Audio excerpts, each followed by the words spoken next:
Eli Warren never thought he'd see his grandfather's house again, not after the way things ended. Yet there it stood at the end of the overgrown drive, silent, waiting, a reminder that family doesn't always leave you the easy kind of inheritance. He wasn't there for money or second chances.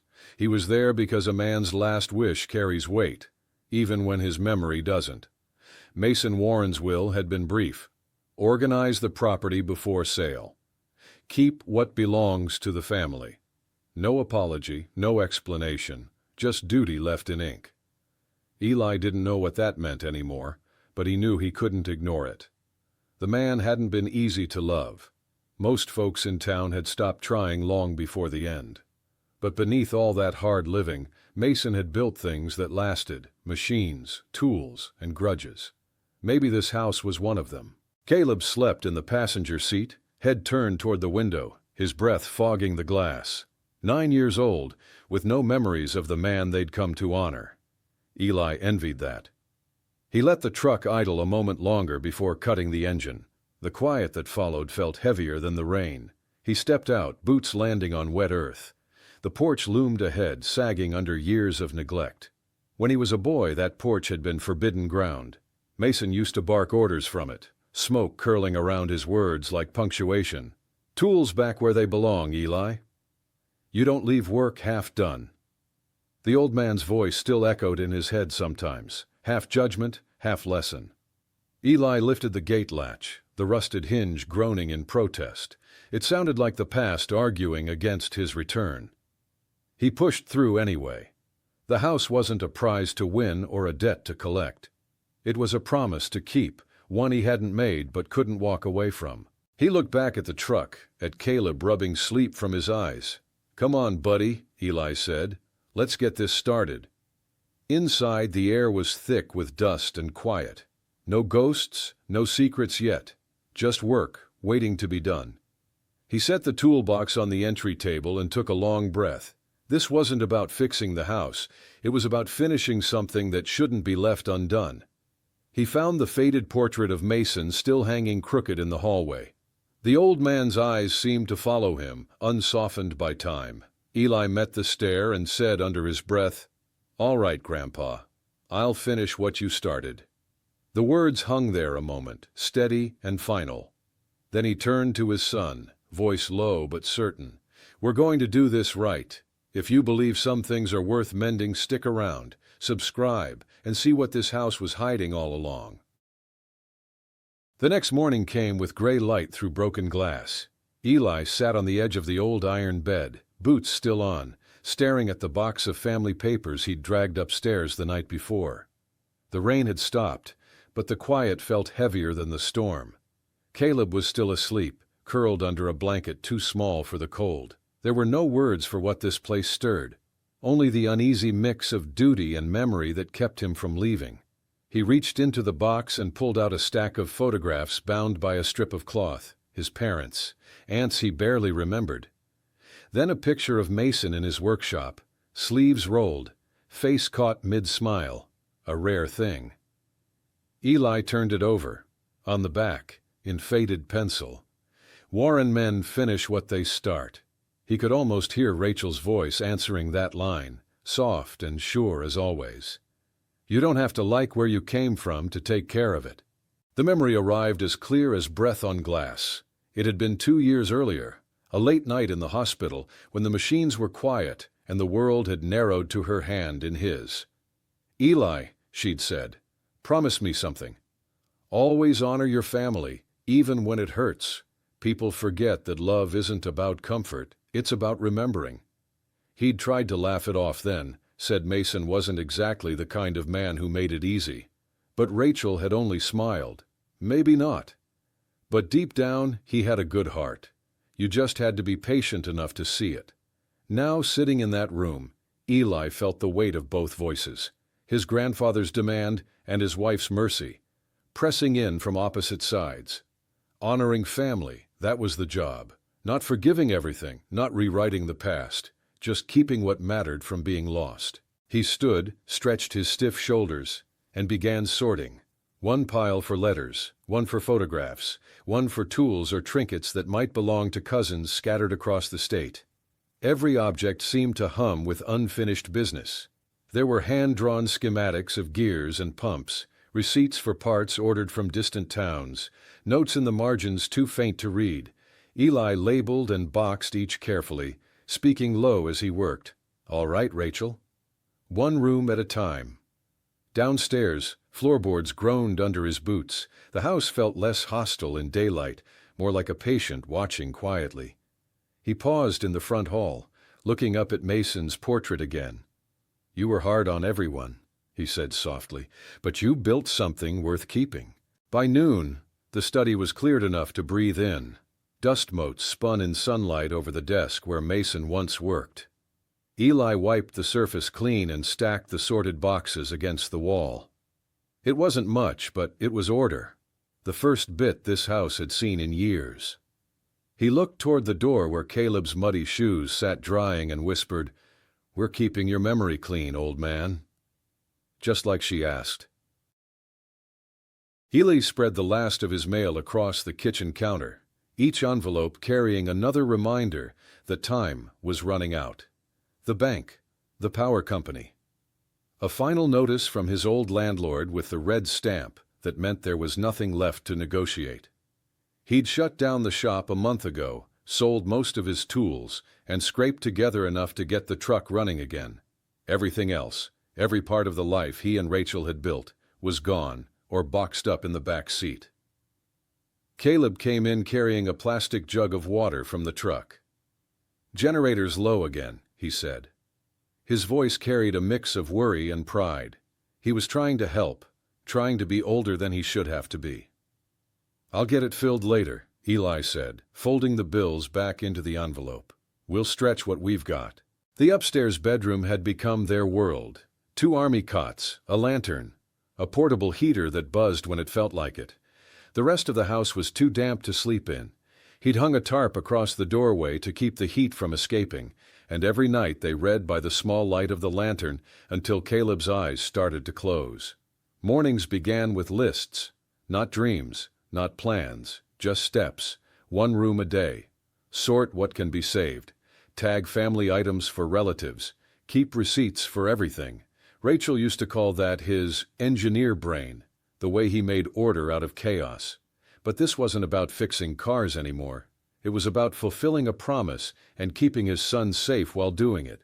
By noon he had a rhythm: clean, sort, label, repeat. The first day's work filled 3 cardboard boxes, 1 marked photos, 1 letters, 1 tools. He set each on the dining table like small victories. Caleb helped, reading out names written on the backs of old photos, laughing at the haircuts and clothes. For a moment, the heaviness eased. When the generator sputtered out that night, they sat in the dark, listening to the wind through the broken eaves. Caleb asked, "How long do we have to stay here?" Eli hesitated. "Until it's right." "Until the house is ready?" "Ready for what?" He looked around the dim room, the stacks of boxes, the peeling wallpaper, the faint smell of oil and rain.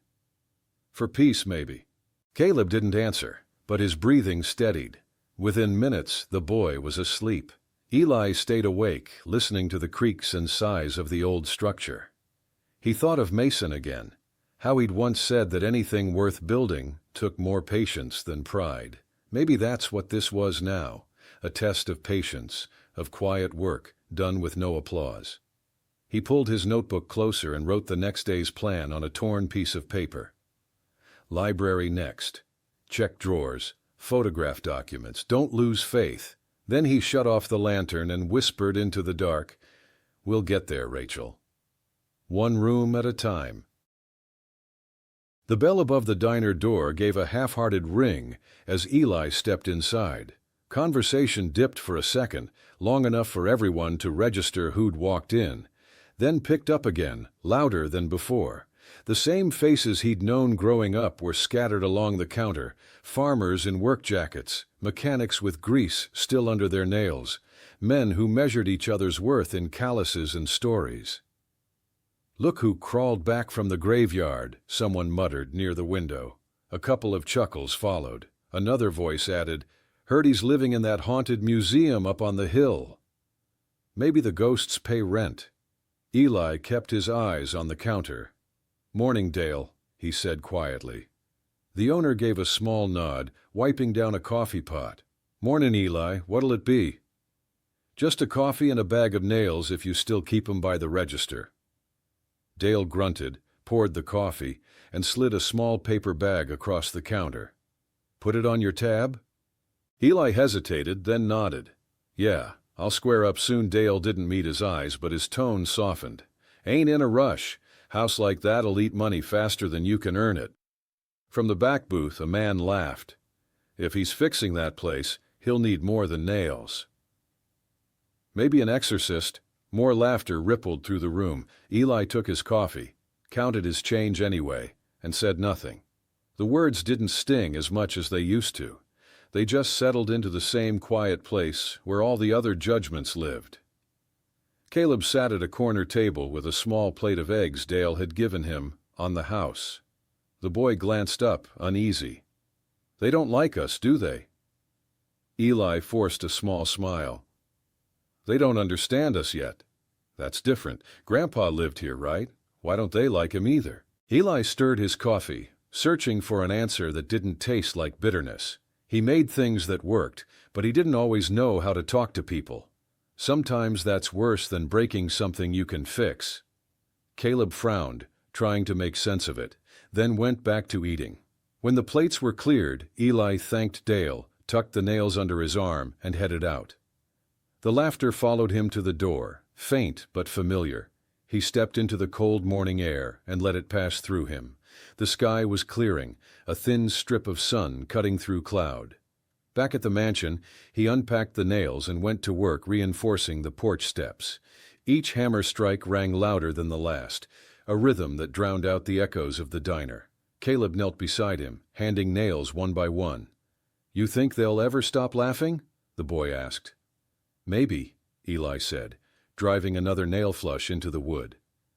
"But that's not why we're here." He straightened, looked at the house, and added quietly, "We're here to finish something that still matters, even if no one else sees it yet." Caleb climbed into the truck that afternoon with his backpack half open and his shoulders drawn tight. Eli noticed it right away, the silence, the way his son stared out the window instead of talking about his day like he usually did. He didn't ask at first. He'd learned that questions too early only made things worse. The drive back to the mansion was long and bumpy, the kind of road that gave a man too much time to think. When they parked near the gate, Caleb still hadn't spoken. Eli turned off the engine and waited. Finally, the boy muttered, "They were laughing at me again." Eli kept his voice calm. "What about?" Caleb's jaw tightened. "They said we live in a haunted dump, that Grandpa's ghost probably eats dinner with us. One kid said the house should have been torn down instead of moved into." Everybody laughed. Eli nodded slowly, taking it in. He'd expected something like this eventually. "Kids talk," he said. "Yeah, but they don't talk like that to anyone else," Caleb said, voice breaking a little. "Why can't we live somewhere normal?" "Why do we have to stay here?" Eli opened his door, stepped out, and came around to Caleb's side. "Come on," he said quietly. "I want to show you something." Inside the house, the evening light filtered through broken blinds, turning the dust gold. Eli went to one of the boxes stacked in the study and pulled out a small shoebox wrapped with twine. He sat on the floor beside Caleb and lifted the lid. Inside were faded photographs, postcards, and tiny bits of a life too easy to forget. His parents' wedding picture, a note in Mason's sharp handwriting, a brass button from an old uniform. "These," Eli said, spreading them gently across the floor, "are what we're here for." Caleb frowned. "Old pictures? Family," Eli corrected. "People who built this place, worked it, argued in it, laughed in it. Maybe they got a lot wrong, but they left something worth saving. And if we don't do it, no one will."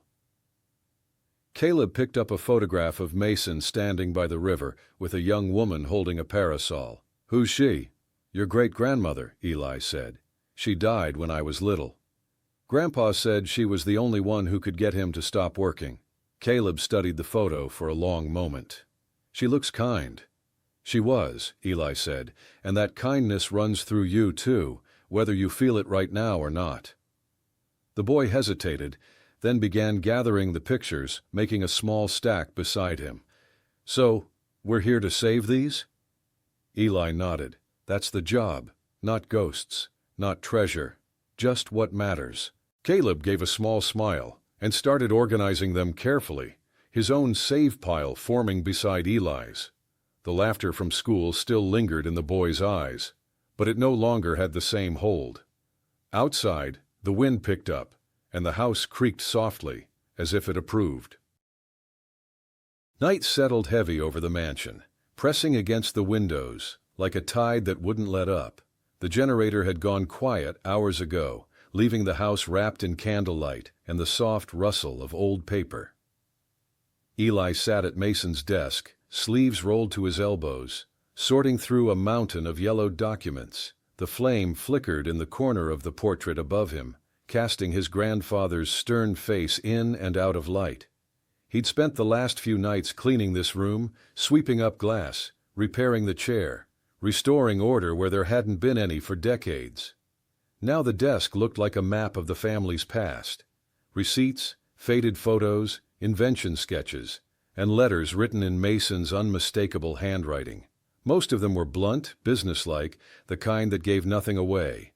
But every once in a while, a line caught him off guard, something about his late wife, or a note to his own son, Eli's father, ending with, "Do better than I did." Eli sat back, rubbing his eyes. The smell of wax and old paper filled the air. Caleb had gone to bed hours earlier, worn out from school and sorting. The house was quiet enough that Eli could hear his own heartbeat in the silence. He reached for a stack of letters tied with thin string. The first was dated 1958. Mason had written to a company in Georgia about the river mill design, a project Eli didn't yet understand. He traced the words with his thumb. The ink faded but legible, and set it carefully in a box marked Letters. Another pile went into photos, another into tools. It was slow, deliberate work, but it felt right, like aligning something that had been crooked too long. He paused when his eyes drifted back to the portrait. The artist had painted Mason in his workshop, jaw clenched, eyes sharp with the kind of focus that drove people away, but built things that lasted. Eli stared up at him and said quietly, "You weren't easy, old man, but I'll do this right." The words seemed to settle into the walls, accepted. Maybe for the first time in years the house didn't feel like it was watching him. It felt like it was listening. He kept working, labeling each box carefully in thick black marker. Photos, letters, tools, inventions. Every label was a small act of peace. He wasn't rewriting anything. He was preserving it, keeping the good and the hard together, because that's what truth required. When the last candle burned low, Eli leaned back and let the silence return. His hands were dusty, his shoulders sore, but his mind was still. The work wasn't finished, not even close. But for the first time, it felt possible.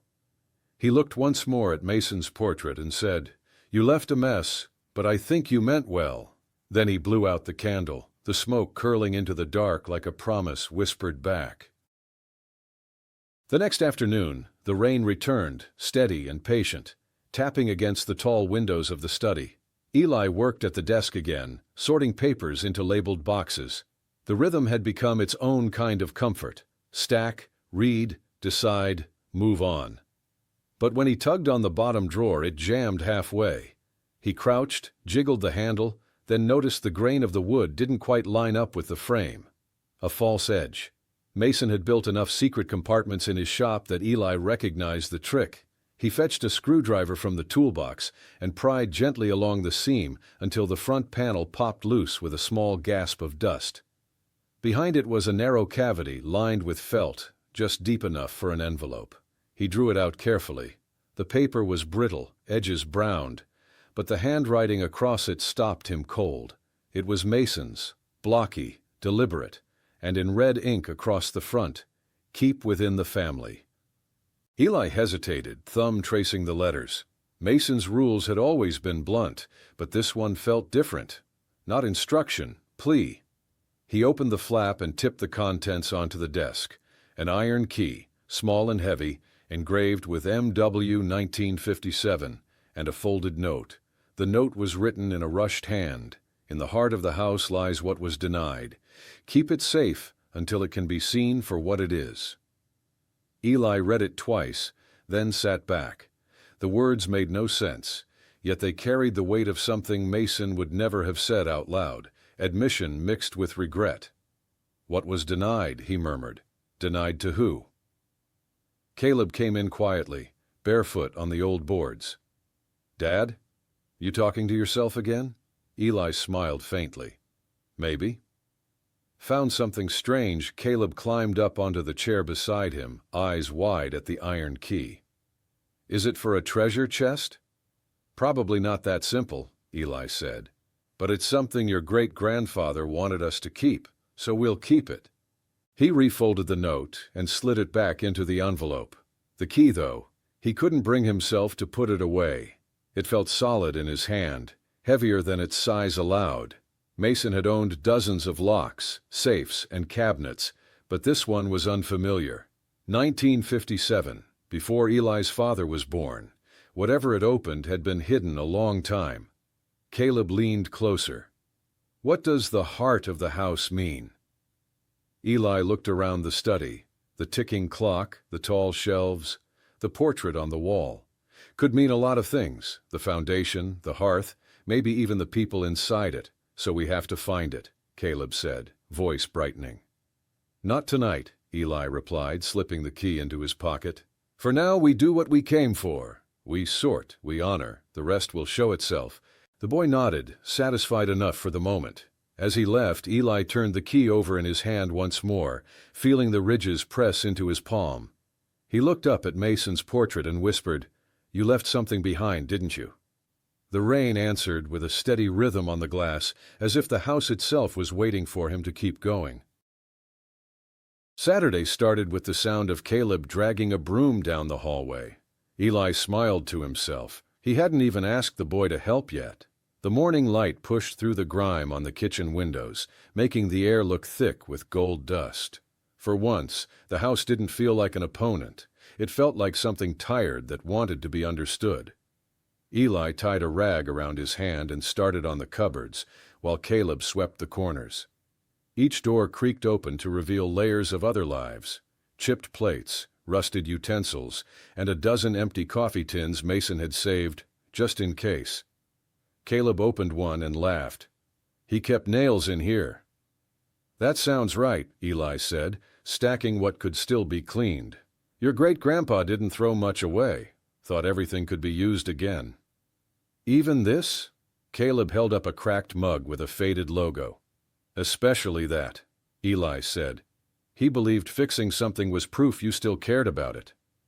By mid-morning, they'd filled 2 trash bags and 3 boxes labeled Keep, Repair, and Family. Caleb found an old tin tucked behind a loose brick near the stove. Inside were 3 tarnished medals, a couple of buttons, and a folded note addressed simply to M. Eli unfolded it carefully. The writing was from Mason's wife, Clara. You'll come home when you're ready. Until then, I'll keep the porch light burning. He stared at the line for a long time before slipping it back into the tin. That light's still there, he said softly. What's that mean? Caleb asked. It means she believed he'd find his way back.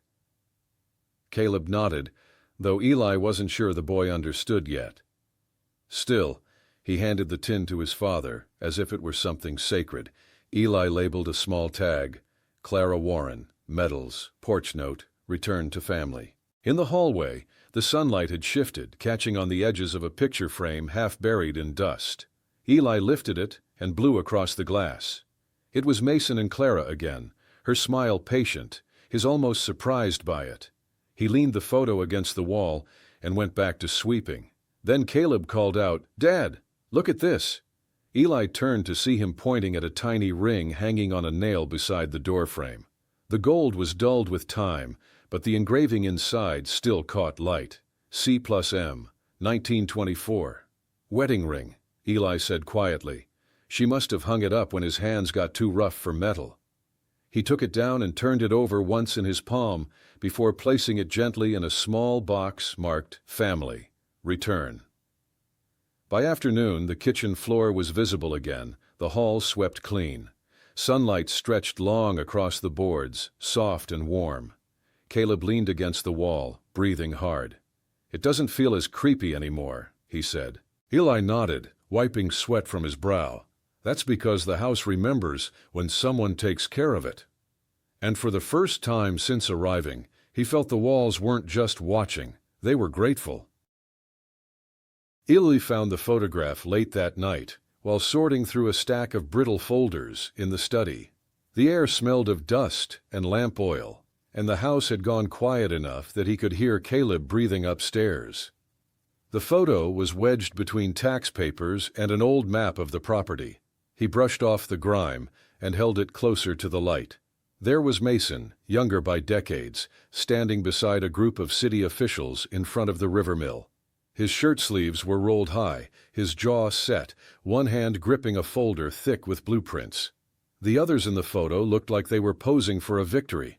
Mason looked like he was already thinking 10 steps ahead. Eli studied the image for a long time, tracing the outline of the mill in the background. He remembered being a kid, following Mason down to that river, watching the old man measure current speed with makeshift tools. Back then, it had seemed like nonsense. Just another one of Grandpa's obsessions, but Mason had called it the Warren Current Project. Eli hadn't heard that name in years. He remembered the day his father told him it never went anywhere. "Your grandfather dreamed big, but not everything he built worked the way he thought," he'd said. Some of it never saw the light of day. There'd been something final in his tone, like a door being quietly shut. But here, in this photo, Mason didn't look like a man who'd failed. He looked proud, certain, alive with the kind of conviction that didn't fade easily. Eli turned the photo over. On the back, in faded pencil, Cypress Mill, Design Pitch, 1957. The same year engraved on the iron key. He sat back, the realization tugging at him. In the heart of the house lies what was denied. The note from the drawer echoed through his thoughts. What if the heart wasn't metaphorical? What if Mason had hidden something here, something tied to that invention? The candle burned low, wax dripping onto the table. Eli opened the drawer where he'd kept the key and held it beside the photo. The edges of the metal caught the same dull gleam as the paper's corner. He imagined Mason standing in this same room, hiding the evidence of whatever deal had gone wrong. Caleb's footsteps padded down the stairs. "Dad? You're still up?" "Couldn't sleep," Eli said, motioning him over. "Look at this." Caleb squinted at the photo. "That's Grandpa?" "Yeah, before I was born, he looks different." Happier, Eli nodded. He must have thought he was close to something. "What was it?" "I'm not sure," Eli said, setting the photo down carefully, "but I think we're going to find out." Caleb yawned and leaned against the doorway. "You think that key's for whatever he's holding in that picture?" "Maybe," Eli said softly. "Or maybe it's for the truth he didn't get to finish." He blew out the candle and sat in the dark for a moment longer, the photo still burning in his mind. The proof that Mason had been reaching for something the world never let him show. The next morning brought a sharp chill that crept through the walls and into Eli's bones. He woke early, unable to shake the image of Mason at the river mill. Something about that photo had unsettled him, not fear exactly, but curiosity that pressed against the edges of reason. The phrase from the note wouldn't leave him alone. In the heart of the house lies what was denied. He poured a cup of stale coffee and stood in the hallway, listening. The generator's low hum echoed faintly through the floorboards. Beneath it, he heard another sound, soft, rhythmic, mechanical. He frowned. The house had 1,000 noises, but this one was different, almost deliberate. Caleb was still asleep, so Eli grabbed his flashlight and made his way to the cellar door. The steps groaned under his weight, the air turning colder with each descent. When he reached the bottom, his breath came out in a thin cloud. The basement smelled of oil and river silt, like a memory left too long in the dark. He swung the beam of light across the room, broken tools, a rusted boiler, shelves lined with jars of nails and bolts. Then the light caught something welded behind the boiler. A metal cabinet, square and low, its edges sealed shut by a careful hand. Eli crouched beside it, tracing the seam. The metal was cool to the touch, smoother than the rusted pipes around it. He leaned closer and felt a faint vibration under his palm, a hum so quiet it might have been imagined. "What are you hiding, old man?" he whispered. He pulled the iron key from his pocket, the one marked MW 1957. The lock was barely visible, half buried under grime. He scraped at it with a screwdriver until the keyhole showed through. The key slid in easier than it should have after so many years. He turned it once, slowly. A soft click broke the silence, followed by a small electric tremor that ran through the cabinet walls. Eli froze. The hum deepened for a heartbeat, then faded. He opened the door. Inside, the air felt colder, untouched. Two tightly rolled bundles of paper sat stacked side by side, each wrapped in wax paper, edges tied with wire. He lifted one out carefully. The wax crinkled under his fingers, releasing the smell of old graphite and machine oil. These weren't family keepsakes. They were blueprints, large, technical, the kind Mason used to draft at his workbench. He unrolled a small section and saw hand-drawn turbines, angles, pressure calculations. His name wasn't on it, but Mason's initials were, MW Cypress Hydrodynamic Engine. Eli swallowed hard. The lines were too complex to be sketches. They were final drafts. He rewrapped the papers and placed them gently on the workbench. Standing there in the dim cellar, he felt something he hadn't felt since Rachel died: purpose. Mason hadn't been tinkering. He'd been building something the world never saw. He looked at the humming cabinet once more, hand still on the key. "You were right, Grandpa," he whispered. "There's life left in this house yet." Todd Reeves' truck crunched up the gravel drive just after noon, its polished chrome glaring against the dull colors of the mansion. Eli had seen that truck around town, Reeve Developments printed on the side, always parked outside the diner when deals were being made. He wiped his hands on his jeans, glanced toward the window, and knew before the knock came that this visit wasn't social. "Eli Warren," Todd said when he opened the door, voice easy, practiced. "Heard you've been doing some cleanup up here. Mind if I take a look?" Eli hesitated. "Depends on why you're looking." Todd smiled, all charm. "You know me, I like old properties. History, potential, all that. Figured I'd see what shape this place is in. Must be a lot to handle alone." Eli stepped aside, wary but polite. Todd walked through the entryway, his boots leaving prints in the dust. "Shame about the condition," he said, glancing around. "Beautiful bones, though. Could be something special again." Eli crossed his arms. "It's not for sale." Todd nodded like he'd expected that answer. Sure. Just saying, property like this costs money every day it stands. Taxes, upkeep, insurance if you're lucky enough to have it. Most folks wouldn't blame you for wanting to cut your losses." Eli said nothing. He watched Todd drift toward the study door, eyes scanning the work in progress, the boxes labeled family, photos, letters stacked neatly in the corner. "You're sorting?" Todd asked. "Last wish," Eli said. "He wanted the family's things organized before it goes anywhere." Todd turned back with an expression halfway between sympathy and calculation. "I can respect that. Still, I imagine you've got bills waiting. Everybody does. If you ever decide it's too much, I could take it off your hands. Quick sale, clean transfer, 10,000, as is." Eli blinked, caught between disbelief and a laugh that never came. 10,000 for 3 acres and a house that stood a century? Todd shrugged. "Sentiment doesn't pay the bills, Eli. You've got a lot of heart, but heart doesn't fix wiring or replace roofs. You could take the money and start over somewhere new." No shame in walking away. Eli looked past him toward the staircase, hearing Caleb's footsteps overhead. "My grandfather wanted this house in order before it was sold. That's what I'm doing. After that, the family decides what happens." Todd studied him a moment, smile cooling. "I've made that offer to people before, you know. Some take it. Most wish they had. Then I'll be the exception," Eli said. Todd gave a small nod, adjusting his jacket. "Suit yourself. But when you get tired of bleeding money, give me a call." When the truck finally pulled away, Eli stood at the gate for a long time, staring after it. $10,000 would have solved a lot of problems. But he thought of Mason's note, of the iron key and the hum in the basement. He turned back toward the mansion. "Not yet," he said quietly. "We finish what he asked first." Eli went to the Cypress Hollow Public Library because the house had started speaking in dates, 1957 on the key, 1958 on a letter, and he needed a place where time could be put back in order. The bell over the door chimed softly as he stepped inside. A woman at the reference desk looked up from a stack of accession cards, gray hair clipped neatly, eyes sharp in a way that made him stand a little straighter. "Mornin'," she said, voice warm and even. "You're Warren, aren't you?" "Yes, ma'am," Eli said. "Eli." She smiled like she'd been expecting that answer.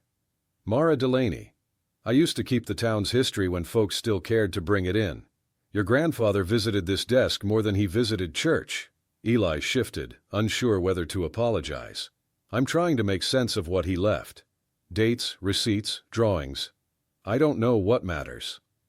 "Paper remembers what people forget," Mara said, sliding a notebook toward him. "If you let it."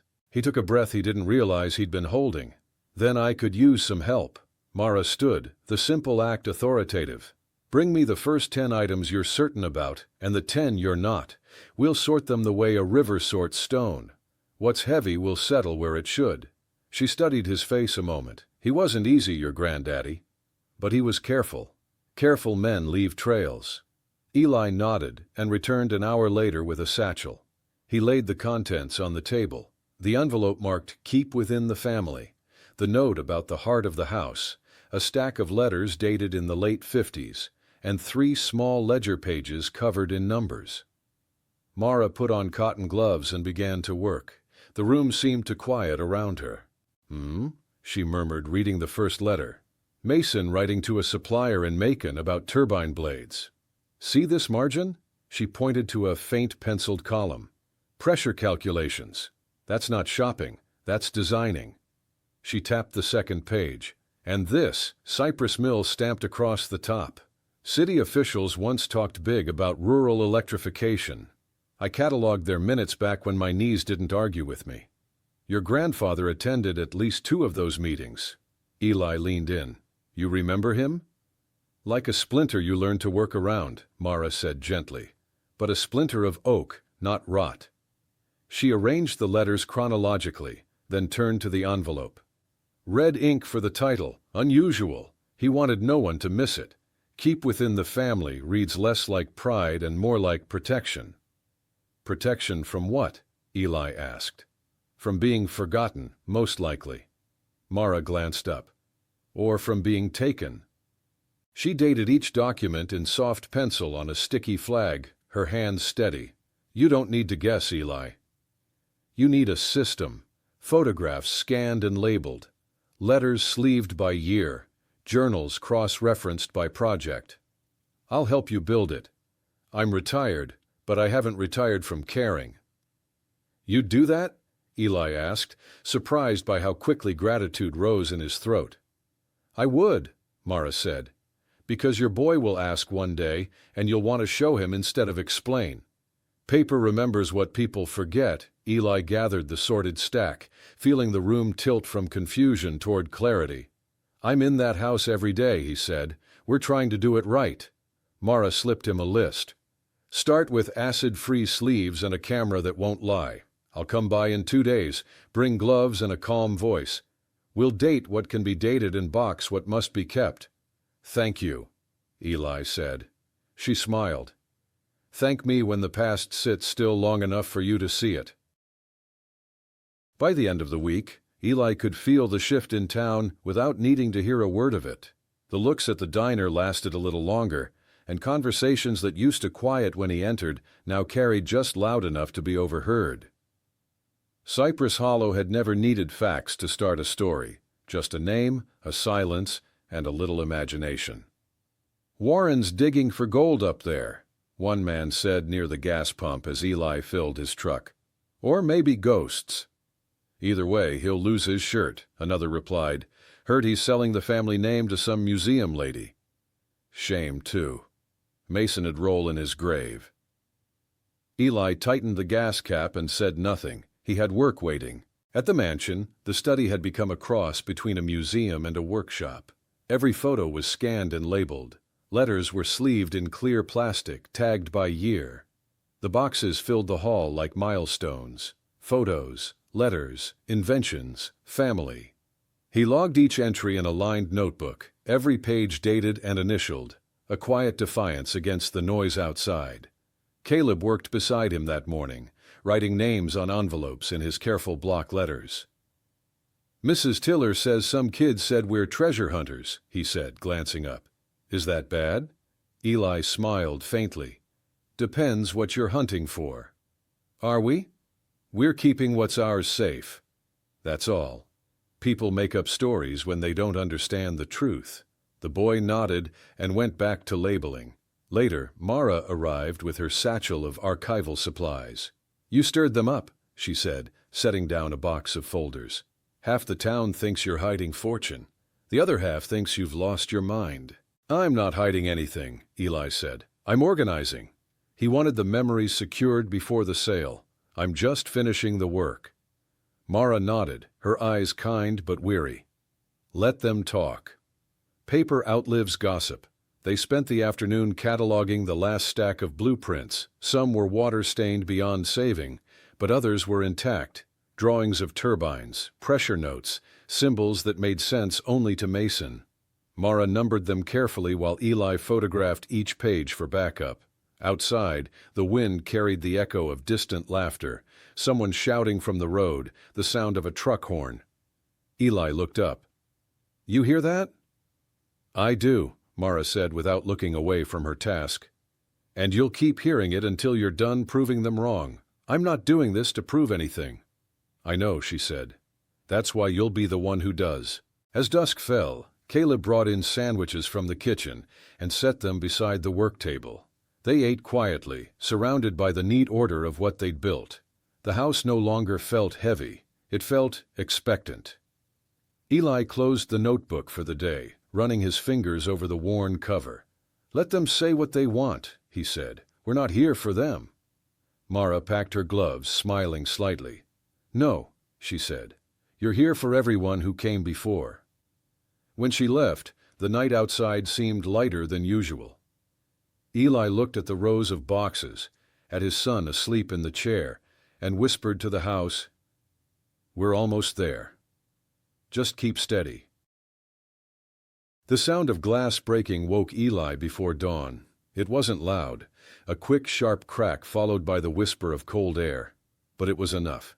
He was out of bed and down the stairs in seconds, flashlight beam cutting through the dark hall. The kitchen window had been smashed, jagged shards glittering on the floor like ice. Wind moved the curtains in slow, taunting waves. He knew right away it wasn't an accident. The latch was bent outward, footprints stamped across the wet porch boards. Someone had been inside. "Dad?" Caleb's voice came from the stairs, small and frightened. "It's all right," Eli said automatically, though his jaw was tight. "Stay up there for now." He moved through the rooms, checking each one. The boxes, they'd been opened, papers scattered across the floor, photos torn or crumpled. Whoever did this hadn't come to steal. They'd come to mock. Years of family history, letters, medals, sketches, now littered the study like debris after a storm. Eli crouched to pick up a photograph of his parents. The corner ripped clean off. His hand trembled. "Why would they do this?" he muttered. Caleb appeared beside him, ignoring the order to stay put. "Was it those guys from town?" "Doesn't matter who," Eli said quietly. "We're going to fix it." He gathered the photos into a pile, flattening each one carefully against the desk. Caleb fetched a roll of tape and a small brush. They worked in silence, the only sound the steady rip and press of adhesive as they mended each torn edge. It was slow work, but Eli refused to rush it. Each picture was more than paper. It was proof. Of lives, of love, of the promise Mason had made him keep. Caleb taped a photo of Mason and Clara, the tear running right through their joined hands. He lined it up carefully and pressed it flat. "Better," he said, proud but subdued. Eli nodded. "That's how we answer people like this." We put it back together. They repaired until the table was covered in patched photos, uneven but whole again. The tape caught the lamplight in thin silver lines, turning the scars into something honest. When they finished, Caleb leaned back and rubbed his eyes. "Do you think they'll come back?" Eli looked toward the broken window. "Maybe, but if they do, they'll find us working, not running." He taped a last letter, the one from Clara about keeping the porch light burning. The tear had gone straight through the word home. He smoothed it gently, then set it upright to dry. By the time morning came, the chill had faded. Eli boarded the window with spare planks, sealing the wind out for now. Sunlight broke through the cracks and spread across the mended photographs, warm and forgiving. Caleb yawned. "You think Grandpa would care that we fixed them?" Eli rested a hand on his shoulder. "He'd care that we didn't quit." The boy smiled, sleepy but sure. Together they stood in the patchwork glow, surrounded by proof that even what's broken can still belong. The wind hadn't let up all day, and by evening the house creaked like an old ship fighting to stay upright. Eli sat at the table, gluing the last torn photograph into its sleeve while Caleb read beside him. The patched images, family faces, old rooms, smiles faded but familiar, were drying in neat rows across the desk. It should have felt like progress, but instead it felt like exhaustion wearing different clothes. Caleb finally shut his book, the quiet in his voice sharper than the storm outside. "Dad, can I ask something?" Eli looked up. "You just did." The boy tried to smile but couldn't hold it. "Why are we doing all this for him? Grandpa wasn't kind. Everyone says he was mean, that he ran people off. You said he never even came to your graduation." Eli set the brush down. He could hear the frustration behind the question, the tiredness, the sting of being laughed at by the town, the long days of work that seemed to have no end. He rubbed a hand over his jaw before answering. "You're right," he said slowly. "He wasn't easy. He hurt people without knowing he did, but he was still ours." Caleb frowned. "That doesn't make it fair." "No," Eli said, "it doesn't. But we don't honor people because they're perfect. We honor them because they tried, and because we said we would." He leaned back, looking around the room, the taped photos, the labeled boxes, the boarded window still smelling of sawdust. "Your mom used to tell me that keeping your word is what makes you who you are. Once you stop doing that, you start losing pieces of yourself. That's not how I want to raise you." Caleb sat quiet for a moment, staring at the photo of Mason and Clara now pieced back together. "So this is about you keeping your word?" "It's about both of us keeping one," Eli said. He asked for the house to be organized. "We'll do that. Then it'll be done right, and we can walk away clean. That's how you close something without breaking it." Caleb nodded, still unsure but listening. The boy reached for a photo of Mason in his workshop and began brushing dust from the frame. "He looks lonely," he said softly. Eli looked too. He probably was. They worked in silence after that, the rhythm of sorting and cleaning slowly easing the heaviness in the air. The storm outside softened to a steady rain. Every few minutes Eli heard the scratch of Caleb's pencil as he labeled new envelopes. Photos, letters, family. When the last one was sealed, Eli stood and stretched. "You did good today," he said. Caleb smiled faintly. "Even if it's for someone who wasn't kind?" Eli rested a hand on his shoulder. "Especially then." The lamp flickered, throwing their shadows across the wall. Two figures surrounded by the past but choosing to stay. And though the night still pressed hard against the windows, the house felt lighter for their work. The following morning carried the smell of wet earth and pine, the kind that always followed a hard rain.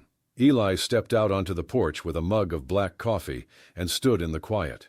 The boards beneath his boots were soft but steady. For the first time since he'd arrived, he didn't feel like the house was collapsing. It was waiting. He stared up at the empty hook beside the door where a sign used to hang. He remembered it from his childhood, the carved wood plaque that once read, Warren Estate, established 1924.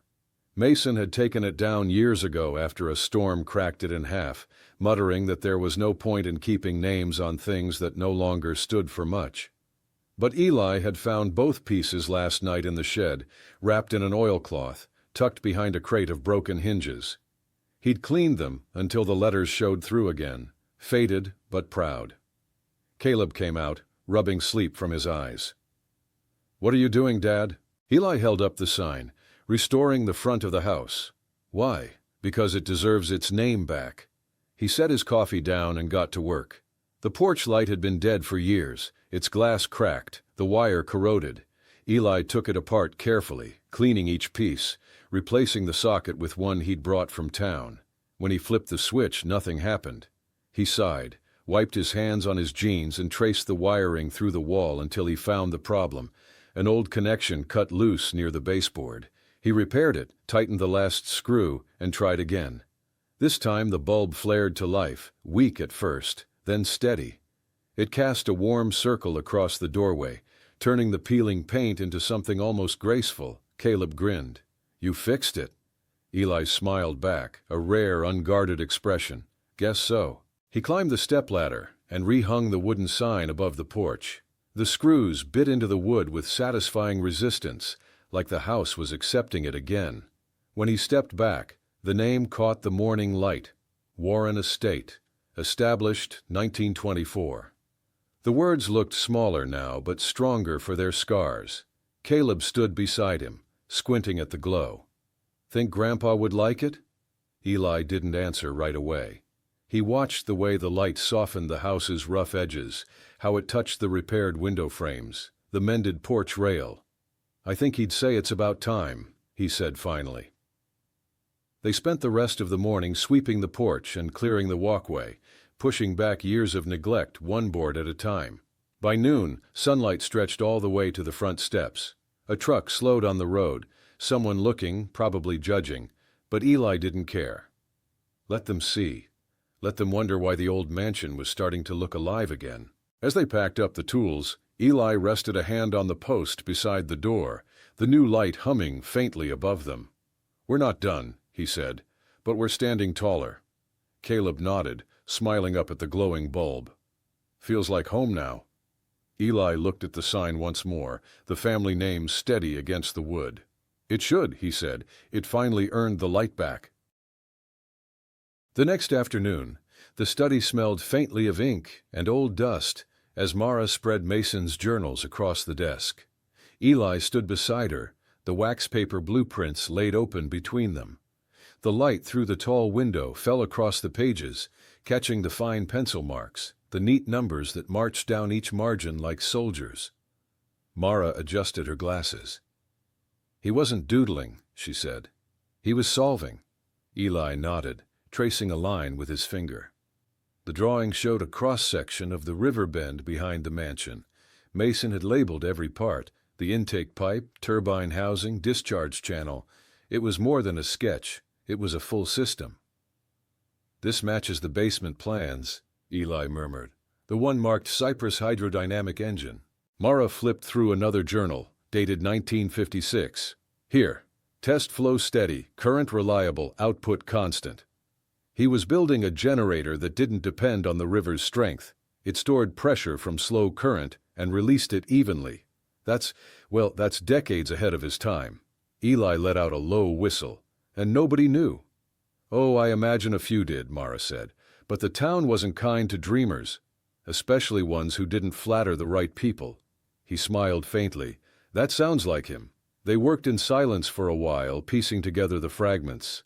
Mara sorted the papers into columns, mechanical drawings, mathematical notes, correspondence. Eli added small sticky flags with year markings. Every few pages, the same phrase appeared: "Flow steady, work of we." It was written like a mantra, the same hand but different pens, as if Mason had been reminding himself that invention meant more than ownership. Mara paused on one page where Mason had scribbled calculations in the margins. "Look here," she said. He was accounting for low-season drought, regulating flow through a dual-valve system. That kind of precision didn't exist for small towns back then. Eli rubbed the back of his neck. So he really had something. More than something, Mara said. If this had reached the right investors, Cypress Hollow could have powered itself 50 years ago.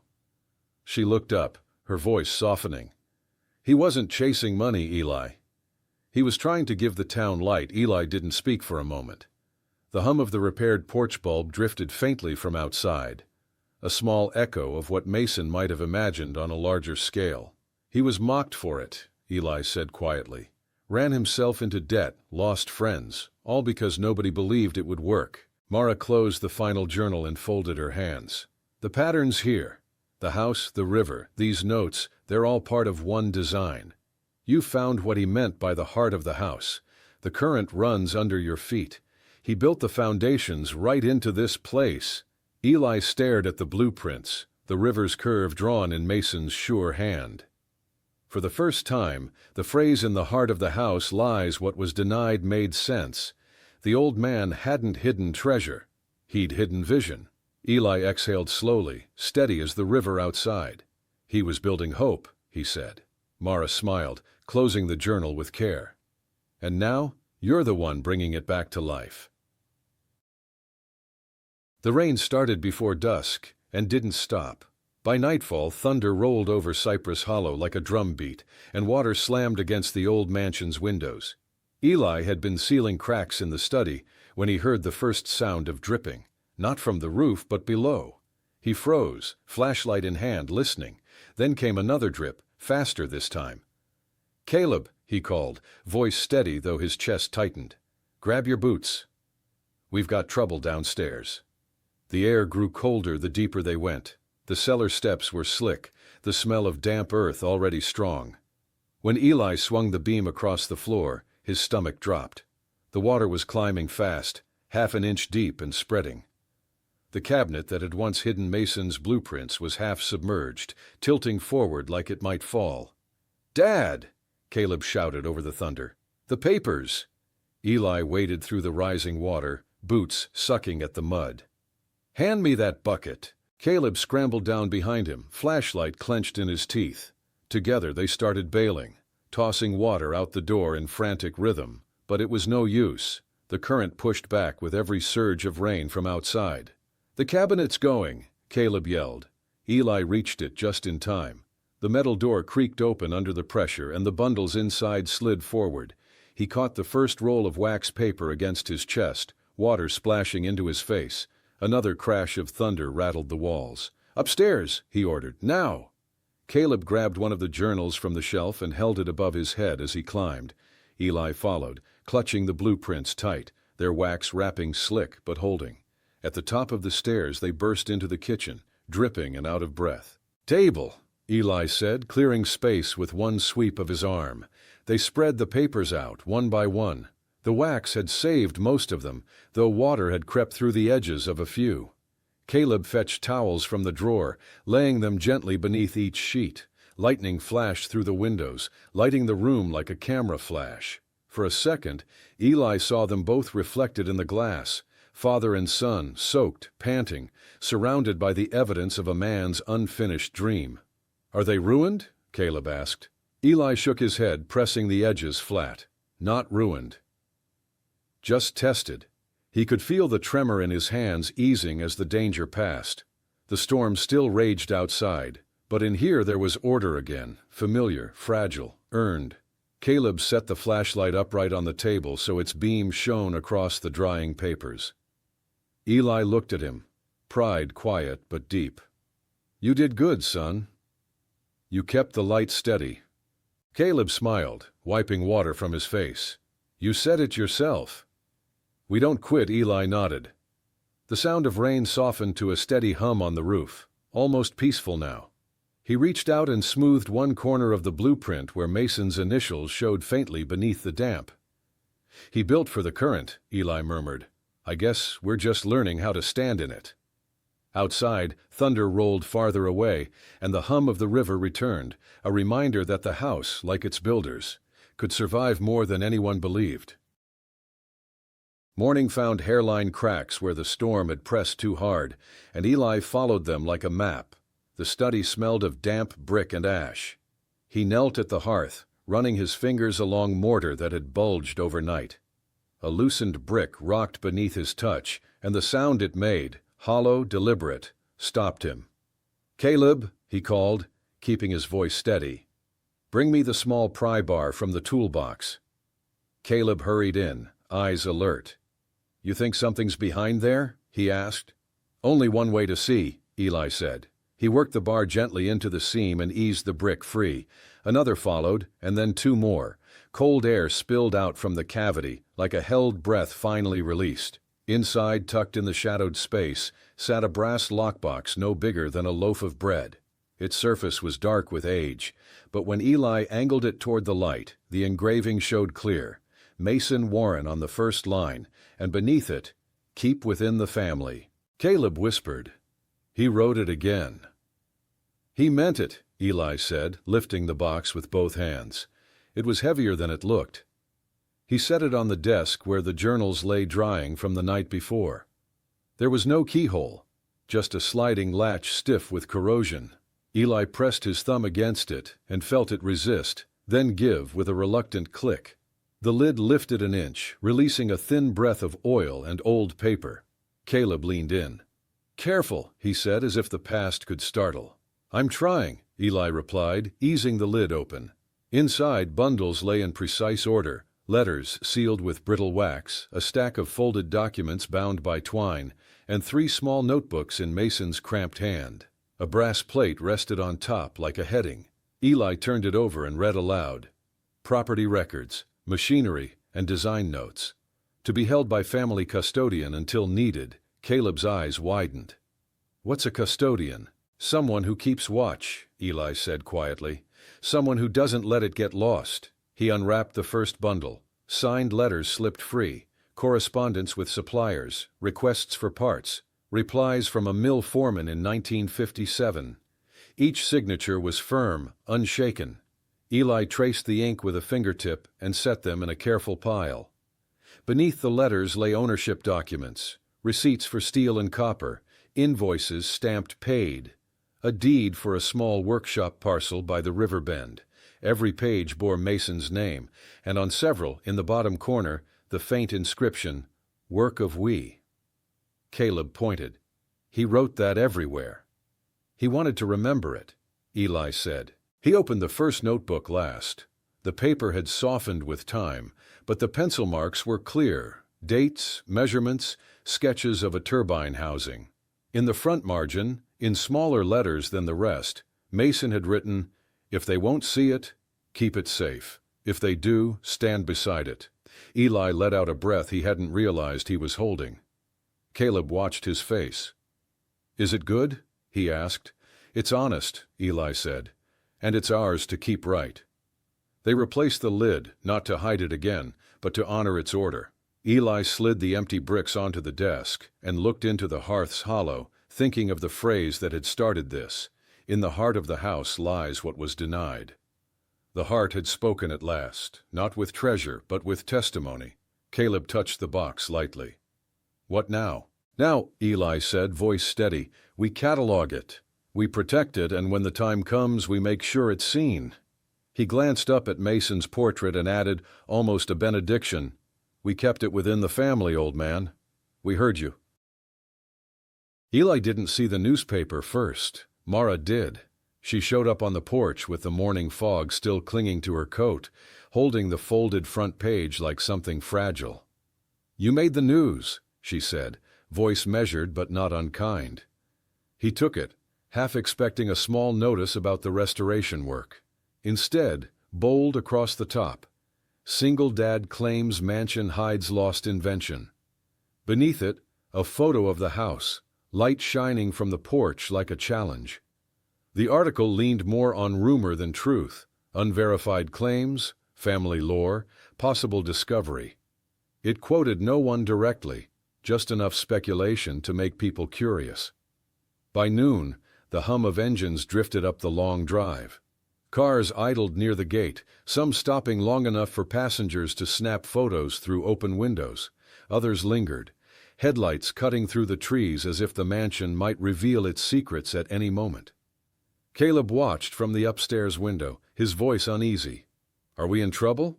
Eli folded the newspaper in half and set it aside. "No," he said. "Just noticed." He tried to go about the day as usual, labeling the documents they'd pulled from the brass box, scanning each page, cross-referencing with Mara's list. But distraction kept creeping in. The phone rang twice, reporters from small regional outlets asking for statements. He ignored both calls. When Mara packed up to leave that afternoon, she touched his arm lightly. "You can't control how people look at you," she said. "Only how you hold what's true." He nodded, though the weight of attention sat heavy. As her car disappeared down the road, he noticed a familiar pickup pulling in behind the line of onlookers. Dale climbed out, his diner apron still on, a brown paper bag in his hands. "Brought you lunch," Dale said, pretending not to notice the strangers parked nearby. "Ham and cheese, couple sodas. Figured you two might forget to eat." Eli smiled faintly. "You didn't have to." "I know," Dale said, setting the bag on the porch rail. He glanced toward the gate where another car slowed. "Town's got a short memory and a long tongue. They'll talk until someone else gives them something new. Don't let it turn you." Eli met his eyes. "Wouldn't help the work any." "No," Dale said, "but it'd be easy." He turned to leave, then stopped. "You find something real in there. Don't hide it too deep. Sometimes folks need reminding that this town came from people who built, not people who mocked." After he drove off, the silence settled again, thicker than before. Caleb came out onto the porch, holding the old camera they used to document everything. "Should I take more pictures?" he asked. "Yeah," Eli said quietly. "Let's show what we're really doing here." They spent the rest of the evening capturing images of the restored rooms, the labeled boxes, the repaired porch, the relit lamp over the door. Each click of the shutter felt like reclaiming ground from rumor. As dusk fell, the last car turned back down the road, headlights vanishing behind the trees. Eli stood by the gate, newspaper folded under his arm, and looked toward the mansion glowing soft and steady behind him. "Let them look," he murmured. "Truth takes its time." Mara returned 2 mornings later, her satchel heavier than usual, and her eyes sharper than he'd ever seen them. She didn't bother with small talk. "I think I found your missing piece," she said, laying a folder on the table. Eli cleared space among the blueprints and opened it. Inside were carbon copies of typed letters, brittle at the edges, the ink still legible in places. The first was addressed to Mason Warren, dated August 1958, signed by a firm in Atlanta, Hollis Engineering and Development. The language was polite, almost flattering. "We regret to inform you that further funding for your current wind turbine project has been deferred pending revision to ownership terms." "Deferred," Eli repeated, scanning the rest. "That's a nice way to say they took it." "Exactly," Mara said. She pulled another letter from the pile. "And this one, 2 months later. It references an exclusive patent option filed without Mason's signature. They locked him out of his own design." Eli leaned against the table, the weight of it sinking in. "So he didn't fail." Mara shook her head. "He was buried." They retooled his blueprints into industrial patents. The company made small hydroelectric systems for years after that, cheap, inefficient versions of what he drew here. He must have realized it and pulled everything he had back into this house. She opened a final envelope, smaller, sealed in wax that crumbled under her touch. Inside was a handwritten note from Mason to his wife. "They'll never give me credit, but they can't erase what's been built. I'll keep it within the family until someone honest enough brings it to light." Eli sat down slowly. He could almost hear the man's voice behind those words, angry, but more wounded than bitter. "He wasn't hoarding it," Eli said. "He was protecting it." Mara nodded. "And you found it exactly the way he hoped someone would." "He left everything here, the proof, the letters, the design, Enough to show the story straight. Eli turned one of the carbon copies toward the light. If this ever got registered, it didn't, Mara said firmly. That's the beauty of it. It's unclaimed, forgotten by the men who stole it, preserved by the one they dismissed. She looked at him over the top of her glasses. You're holding a clean slate, Eli. A second chance, not just for him, but for what his name meant. He exhaled slowly. The paper trembled faintly in his hands. All these years, people thought he went mad chasing something that didn't exist. He just ran out of time, Mara said, and allies. Both of which you now have. Caleb appeared in the doorway, a towel over his shoulder. Dad, you okay? Eli smiled faintly. Better than okay. We just learned your great-grandpa wasn't crazy. He was right, Caleb grinned, coming closer. Then we can finish it? Eli met Mara's eyes. Yeah, he said. We can finally finish it. The three of them stood over the papers as sunlight reached across the table, washing the old ink in gold. For the first time, Mason Warren's work was no longer hidden. It was seen. The engineers came on a Tuesday morning, their pickup trucks lined neatly along the gravel drive, like visitors to a wake. Eli watched them from the porch, unsure whether to feel proud or exposed.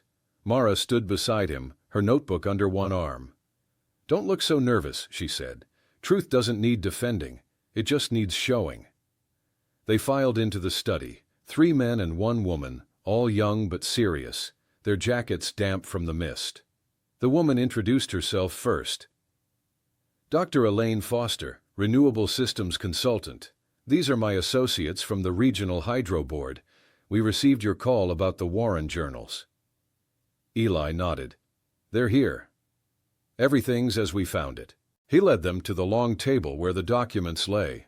Journals, blueprints, letters, and calculations arranged with care. The engineers circled them quietly at first, scanning pages, pointing at equations, whispering among themselves. One of the men finally looked up. These are detailed. Not theoretical, applied. Eli exchanged a glance with Mara. He built small-scale models down by the river. We think he tested them in the mill channel. Dr. Foster ran her fingers lightly over a sketch of the turbine's core.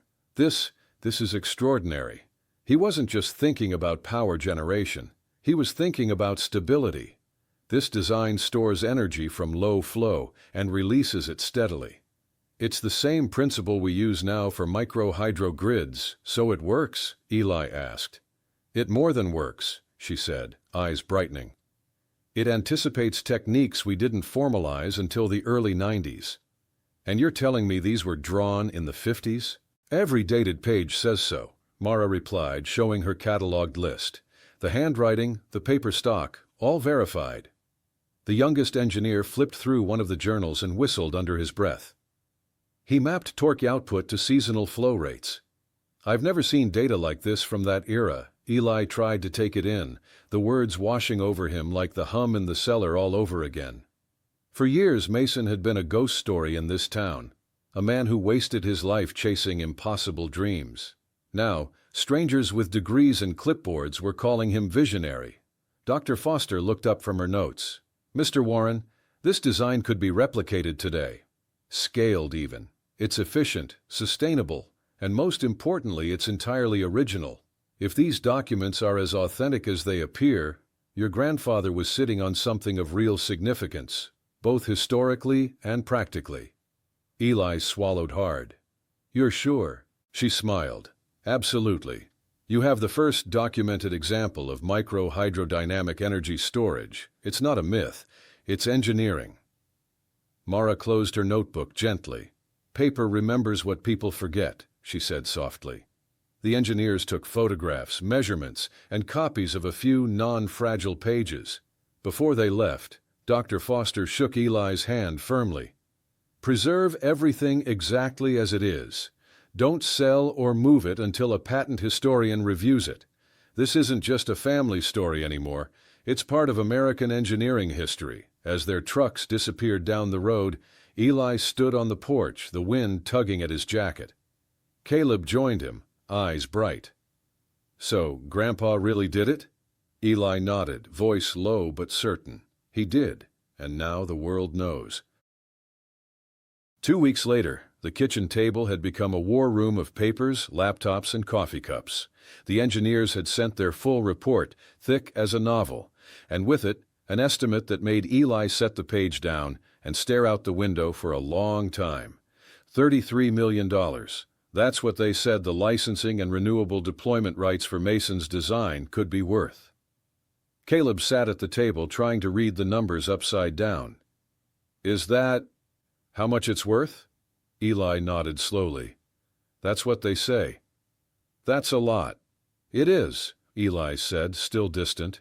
But it's not the number that matters. Mara arrived not long after, coat draped over her arm, the same cautious hope in her eyes.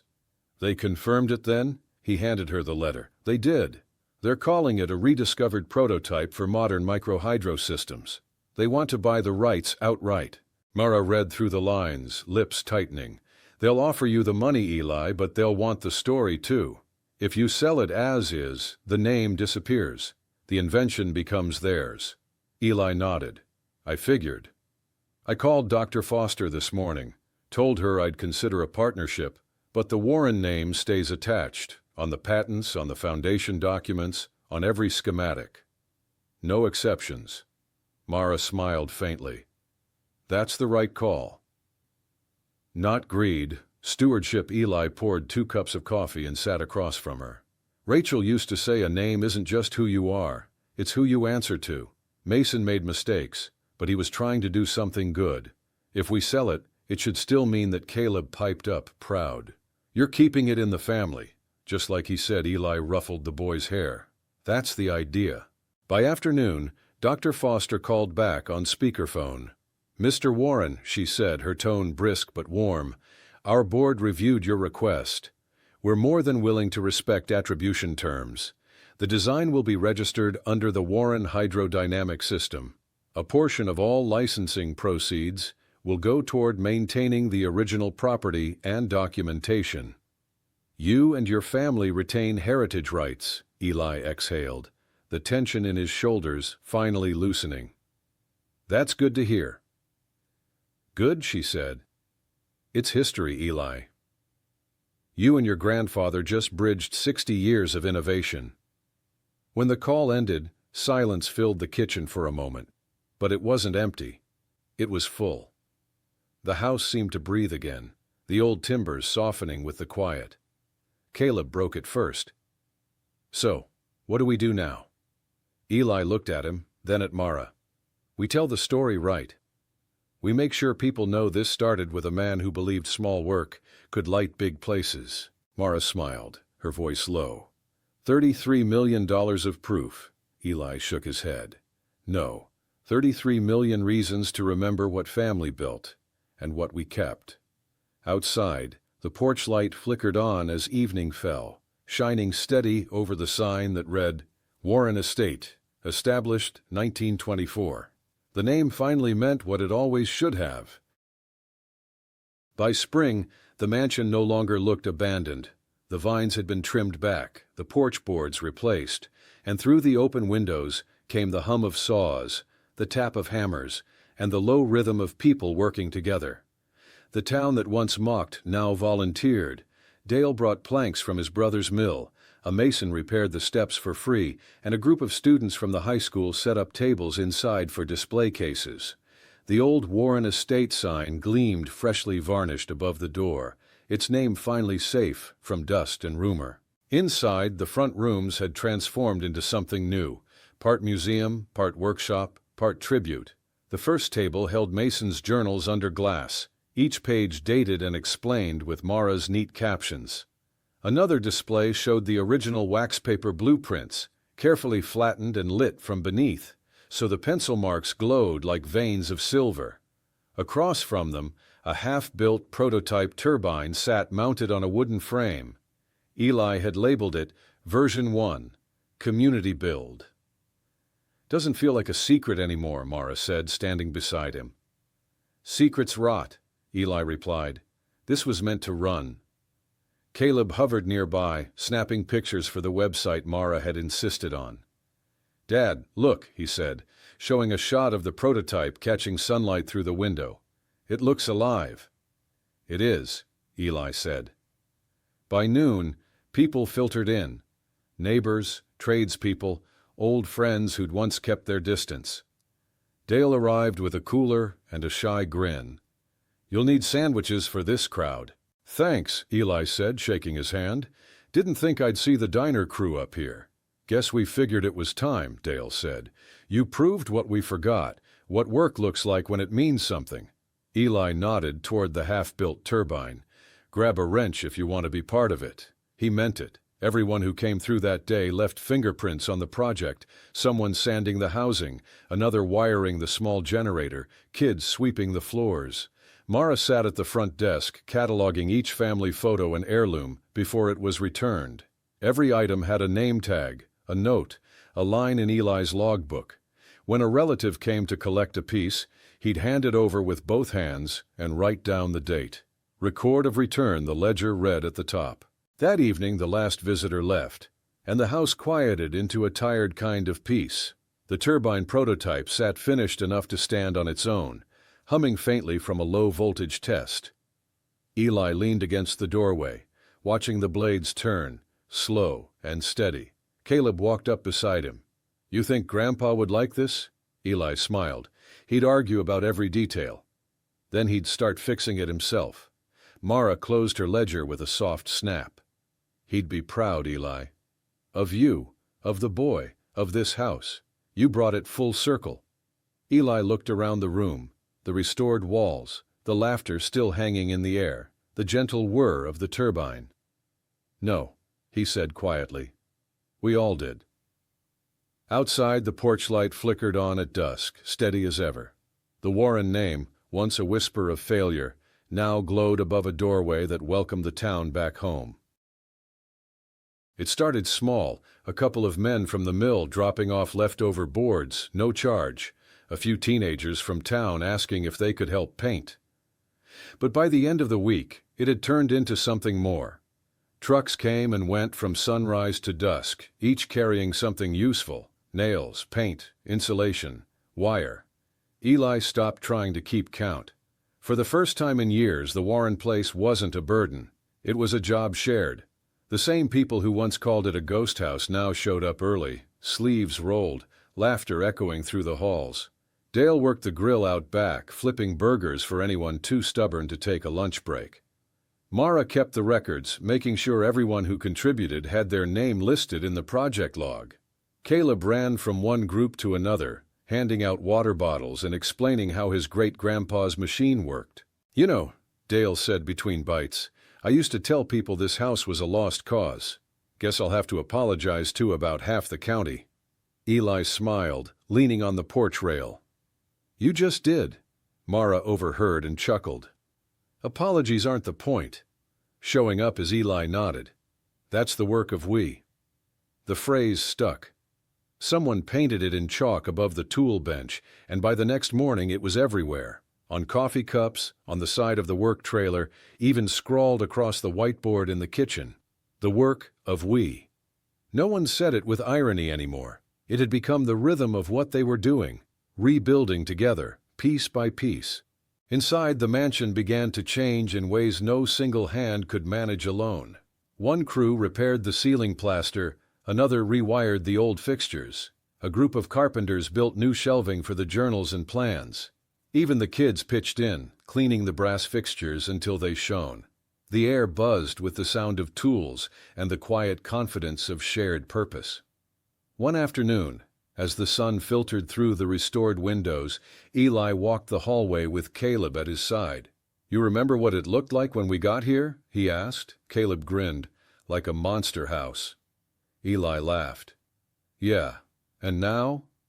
Caleb looked around at the bustling rooms, the smell of sawdust and coffee, the chatter of neighbors working side by side.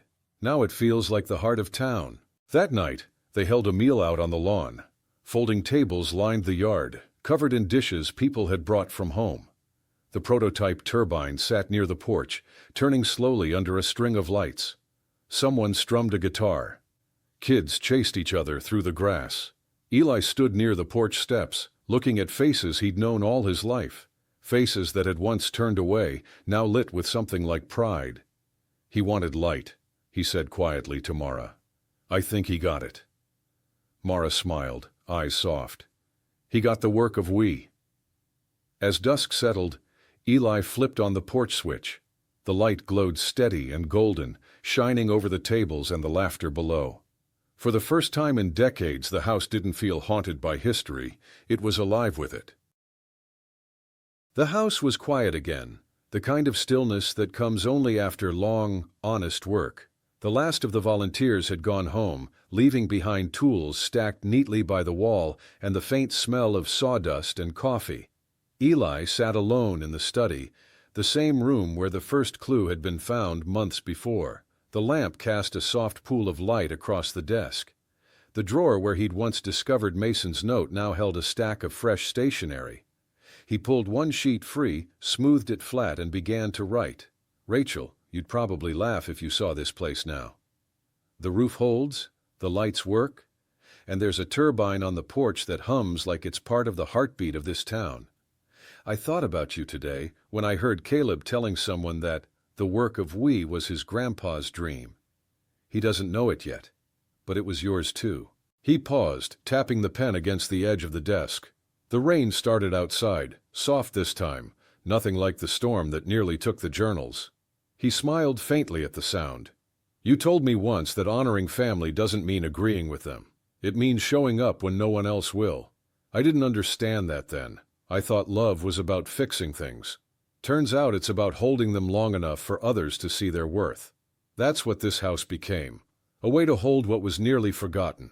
He looked toward the wall where Mason's portrait hung, the edges restored and framed clean. Your words, always honor your family even when it hurts. They followed me through every long night, every broken window, every torn photo. When I wanted to quit, I'd hear you say it again. You made a promise for both of us, and I just tried to keep it steady. Eli leaned back, the chair creaking softly beneath him. The air in the room smelled of varnish and river wind. Caleb's growing fast. He still asks about you every time the light catches your picture. I tell him you'd be proud, that you'd see the goodness in all this mess. And I think you would. The family name's back where it belongs, on something that gives, instead of takes. He set the pen down and read the page twice before adding one final line. Honor brings light, Rach. You were right, every bit of it. He folded the letter carefully, placed it in an envelope, and wrote her name across the front in his cleanest handwriting. Then he opened the drawer, laid it gently inside, and closed it with a soft click. The lamp flickered as the wind shifted outside. Eli stood, glancing toward the window where the porch light glowed through the rain. For the first time, he didn't feel the weight of what had been lost, only the warmth of what had endured. Thank you, he said quietly to the room, for the light. And in the stillness, it felt as though she'd answered, not in words, but in the calm, steady hum of a house finally at peace. Caleb stood at the front of his classroom, palms slightly sweaty, cue cards trembling just enough for Mrs. Tiller to notice. She gave him a small nod of reassurance from behind her desk. The rest of the class waited, fidgeting with pencils and whispering, quiet but curious. His project board stood beside him, covered in photos printed on thick paper. The mansion before and after, the old brass ring on its nail, and a sketch of Mason's turbine labeled in his neat handwriting, the work of we. He cleared his throat. My project's called What My Family Built. A few of the kids who used to tease him exchanged looks, but none said anything. Caleb took a breath and continued, voice steadying as he found his rhythm. This is my great-grandpa's house. Everyone used to say it was haunted or worthless. My dad and I moved in last year to clean it before it got sold, but we found something instead. He pointed to the photo of the river bend and the drawing taped beneath it. My great-grandpa made these. He designed a machine that could turn slow river water into steady power. It was supposed to help small towns like ours. People back then didn't believe him, and the plans got forgotten. He paused, glanced toward Mrs. Tiller, then at the row of faces in front of him. We found them behind the walls. blueprints, journals, and a box that said, "Keep within the family." My dad said we had to finish what he started, so we fixed the house and built part of the machine again. Now engineers say it could power homes all across the state. The class murmured softly. A boy in the back raised his hand. "Wait, you're saying your family made like real electricity?" "Kind of," Caleb said with a shy grin. "We built a small version, and it worked. It's in the museum room at our house now. The town helps keep it running." He picked up the brass ring from the table, the one Mason had hung by the door decades ago. "This belonged to my great-grandma." "My dad says it means we hold on to what matters." He set it down gently and turned back to the class. "My mom said something once before she got sick. She told my dad to always honor family, even when it hurts. That's what this is about. Fixing what's broken, keeping promises, and not letting people forget." Mrs. Tiller's eyes softened. "That's beautiful, Caleb. You honored all of them and yourself?" He smiled, cheeks flushed. "Thank you." When he finished, the room was quiet for a moment. No laughter, no whispers. Then one student started clapping. Another joined, and soon the whole class followed. Caleb's ears turned red, but the smile didn't fade. Afterward, Mrs. Tiller helped him pack up the display. "You've given them something better than a story," she said. "You've given them pride." Caleb looked at the photos one last time before tucking them into his folder. "My dad says that's what the house gave us back." Outside, as the final bell rang, sunlight poured through the school windows, catching on the brass ring in his pocket. It gleamed warm and quiet, the kind of light you earn, not find. The first light of morning came through the mansion's windows like something new, thin, gold, unfiltered. For the first time in years, every window was open. The air moved freely through the halls, carrying the scent of river water and cut wood. Dust lifted and danced in the beams of sun, turning the quiet house into a living thing again. Eli stood in the study, barefoot, coffee cooling in his hand. He'd been up before dawn, unable to sleep, walking the rooms in silence. Each one had a story now, written, repaired, remembered. He set the mug down and opened the curtains wider. The floorboards glowed, catching the light that poured in through clean glass. On the desk sat the iron key that had started it all, its surface still rough but gleaming faintly, where his thumb had polished it over time. Next to it lay Mason's journals, now sealed in archival sleeves. The top page showed a line drawn across a sketch of the river, labeled, "Flow Steady, Work of We." Eli reached out and touched the key, the metal warm from the sun. "You really did it," he whispered. "You just ran out of time to see it turn." Outside, he heard the turbine come to life, a soft, steady hum rising from the shed near the river. It wasn't loud, but it carried through the air like a heartbeat. The same machine Mason had dreamed of, now rebuilt with the town's hands, was feeding power back into the mansion for the first time. The lights flickered once, then steadied. Caleb appeared at the doorway, hair tousled, blinking against the brightness. "You're up early," he said. "Couldn't sleep," Eli replied. "Listen." Caleb tilted his head. "It's running." "Yeah," Eli said. "She's running." They stood together for a long moment, the hum blending with the sound of morning, the river moving beyond the trees, a bird calling from the roof, the faint creak of the porch settling in the sun. Caleb glanced at the key. "Gonna keep it there?" Eli smiled. "Right where it belongs." He picked it up, turned it once in his hand, and set it carefully back on the desk. That little piece opened more than a drawer. Mara's voice carried faintly from outside, calling that breakfast was ready at the community table. Eli nodded toward the door. "Go on, I'll be there in a minute." When Caleb left, Eli took one last look around the room. The house that had once felt like a tomb now felt like a promise kept. He traced the grain of the desk, the same place he'd once found Mason's note, and whispered, "Thank you, Grandpa." The wind stirred again, gentle, almost like a reply. Papers rustled, and the sunlight shifted across the desk, landing squarely on the iron key. The hum from the turbine deepened, steady and sure, as though the house itself had taken a breath. Eli smiled, rolled up his sleeves, and turned toward the open windows. There was still work to do, and that was exactly the way he wanted it. If this story resonated with you, please let me know in the comments. May your own miracles find you, and I'll see you tomorrow.